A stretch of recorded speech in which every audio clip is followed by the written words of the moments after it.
This is a boat that came in that was a recent purchase, and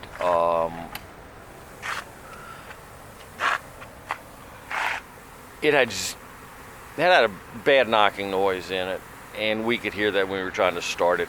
So we ran a compression check and found that there was 0 compression on number 7. We've got a video of that. And the owner wanted us to ignore that,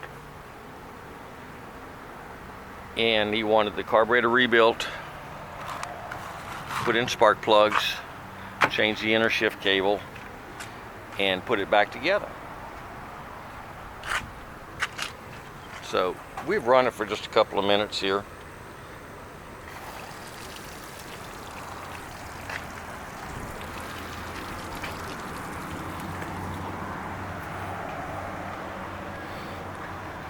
And here's what we have now. Go ahead.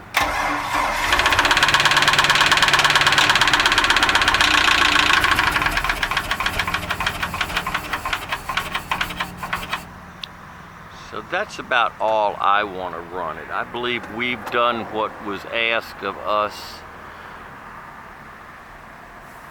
and here we are.